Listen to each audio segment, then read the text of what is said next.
सुशोभित श्री परमहंस महान विभूतियों की सुंदर झांकियों को अपने मन मंदिर में बसाते हुए एक बार प्रेम सहित मिलकर बोलिए जयकारा।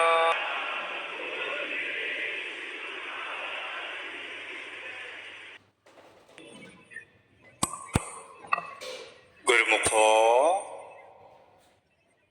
जीवन तो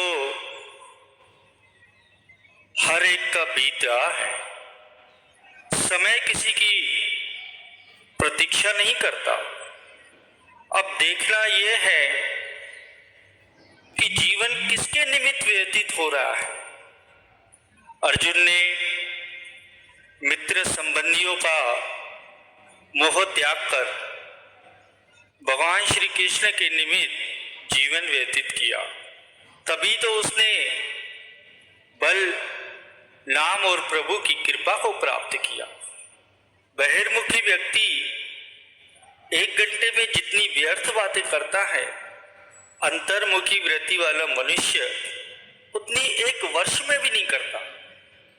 जो सेवक सदैव ही मालिक के ध्यान में लीन रहता है और जिसके अंतर से आपा भाव निकल गया है, वह किसी भी कठिन कार्य के लिए ऐसा नहीं कहता कि ये काम मुझसे नहीं हो सकता, क्योंकि उसे ये विश्वास हो जाता है कि मालिक क्या नहीं कर सकते। जिन बातों से तुम्हारा संबंध नहीं है वह सुनो ही मत और ना ही बोलो। इससे अच्छा तो एकांत में बैठकर कोई भक्ति की पुस्तक पढ़ो, जिससे तुम्हारी आत्मिक उन्नति हो। धन की हानि करके भी यदि बुरी संगति से बचा जा सके तो बचाव का प्रयत्न करो। पैसे गए। गुरु को वीडियो लाइक करना, सब्सक्राइब करना प्लीज़। बहुत मेहनत से वीडियो बनाते हो, वीडियो आपको पूरी देखनी चाहिए। प्लीज़ कमेंट में लिख देना जय सिद्धनाथ प्लीज़। तो कोई हानि नहीं, परंतु वृत्ति तो अशुद्ध होने से बच गई। गुरु सेवा करने की अपनी प्रकृति बना लो।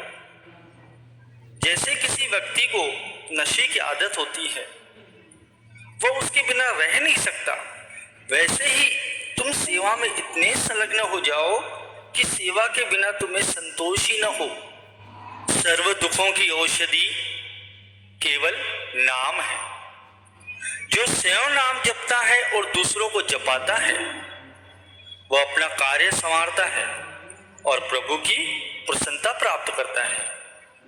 किसी के पीछे माया और कोई माया के पीछे, कोई माया के मालिक तो कोई माया के दास। सद्गुरु ही सेवक को दास से मालिक बनाते हैं।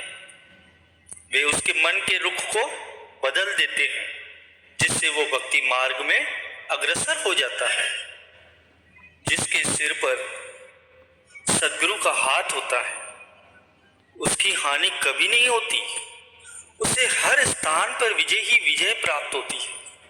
यदि आप सद्गुरु के ध्यान को न बुलाएं और सदैव उन्हें याद रखें, तो आपको ऐसे सुख की प्राप्ति होगी जिसका कोई आदि अंत ही नहीं। सद्गुरु के ध्यान का शस्त्र हाथ में लेकर और शब्द की धार बनाकर मन से सामना करेंगे तो उसमें इतनी ताकत नहीं है जो आपके सम्मुख ठहर सके।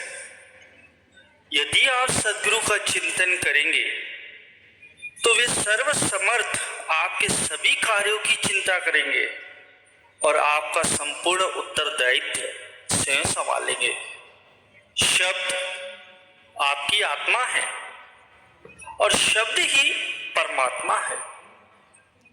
शब्द ही सुखों की खान है। आप शब्द की कमाई करेंगे तो आपके सुप्त भाग्य भी जागृत हो जाएंगे। यदि सद्गुरु का शब्द आपके साथ है तो वे प्रत्येक कठिनाई में आपकी निगरानी और रक्षा करेंगे। श्री सद्गुरु की सेवा श्रद्धा और नम्रता सहित करोगे तो कर्ण से मण होकर मिलेगा। श्री सद्गुरु का दरबार इस संसार में परम सुख का धाम है। आप महादुख की अग्नि से बचना चाहें तो संसारी मोह को त्याग कर सद्गुरु के श्री चरणों का आश्रय लीजिए। सद्गुरु की सेवा से ही गुरुमुखों के ध्यान में दृढ़ता आती है। इस युक्ति का ज्ञान किसी विरले भाग्यशाली को होता है। सच्चे सेवक की प्रत्येक कमी को पूर्ण करने का उत्तरदायी बनना सद्गुरु अपना कर्तव्य समझते हैं। हम जिस मार्ग पर चल रहे हैं इसका नाम है रूहानी मार्ग। गुरु भक्ति को प्राप्त करने के लिए इस मग में पग रखा है और उसी को इसकी प्राप्ति होती है जो मन को गुरुमति में डालता है। और इस मार्ग में परीक्षाएं बहुत आती हैं।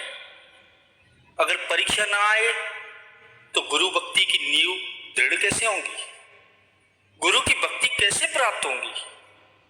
गुरु भक्ति सार है और मन भक्ति असार है। आपको श्री सद्गुरु देव के कारण कितने ही लोग प्रसन्न रखते हैं। आपका भी धर्म है कि आप भी ऐसे कार्य करें कि जिससे श्री सद्गुरु देव जी आपके ऊपर प्रसन्न हो। भाग्यवान वही है जो अपने सद्गुरु के प्रेम में लीन रहे, अन्य सब बातें भुला दे। यह मार्ग चतुराई का नहीं है, ये मार्ग तो केवल श्रद्धा और प्रेम का है। और चाहे आपके पास